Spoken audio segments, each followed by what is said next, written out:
اعوذ باللہ من الشیطان الرجیم بسم اللہ الرحمن الرحیم۔ میں آپ کا اردو کا استاد ایاز کریم نصرت۔ آج ہم نے جو لیسن پڑھنا ہے اس کا نام ہے مرزا محمد سعید۔ مرزا محمد سعید سبق جس آدمی نے لکھا ہے اس کا نام ہے شاہد احمد دہلوی۔ تو پہلے مصنف کا تعارف ہمیں پڑھنا ہوگا۔ شاہد احمد دہلوی 1906 یعنی 1906 میں پیدا ہوئے اور 1967 یعنی 1967 میں فوت ہوئے۔ شاہد احمد دہلوی دہلی میں پیدا ہوئے۔ ان کے باپ کا نام مولوی بشیر الدین احمد ہے۔ ان کے دادا کا نام ڈپٹی نذیر احمد دہلوی ہے۔ ڈپٹی نذیر احمد دہلوی کو کون نہیں جانتا؟ جو شخص اردو لٹریچر سے تھوڑا بہت بھی واقفیت رکھتا ہے وہ یقیناً نذیر احمد دہلوی کے نام سے واقف ہوگا۔ نذیر احمد دہلوی اردو ادب کا پہلا ناول نگار ہے۔ اردو میں سب سے پہلے ناول لکھنے والے نذیر احمد دہلوی ہیں۔ تو یہ نذیر احمد دہلوی کا پوتا ہے۔ اس کا مطلب ہے شاہد احمد دہلوی کا جو تعلق ہے وہ اردو شناس، اردو پرست گھرانے سے تھا۔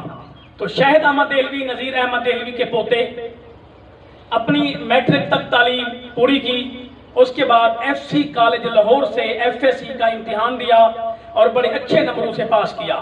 ایف اے سی کے بعد ان کا ایڈمیشن میڈیکل میں ہو گیا، لیکن طبیعت کچھ ناساز تھی، بیمار ہو گئے اور تعلیم چھوڑ دی۔ جب صحت یاب ہوئے تو بعد میں خود بی اے کا امتحان پاس کیا، پھر ایم اے فارسی میں کر لیا، فارسی میں ماسٹر اپنا کر لیا۔ اس کے بعد جو ان کی ادبی زندگی ہے تو میں آپ کو یہ بتاؤں کہ ان کے گھر میں ہی ادبی ماحول میسر تھا۔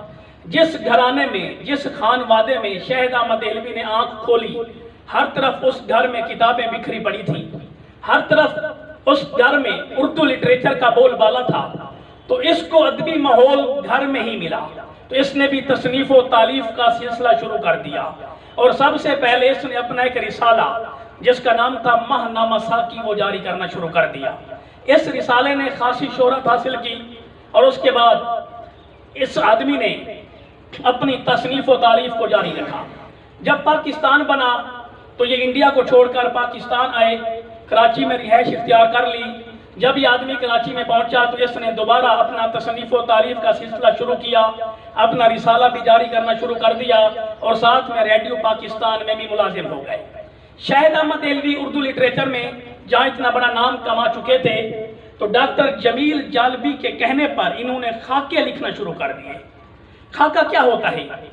کسی آدمی کی زندگی کے بارے میں اتنا لکھ دینا کہ اس کا تعارف تو ہو جائے لیکن اس کی سوانح نہ بنے، تو خاکہ کہلاتا ہے۔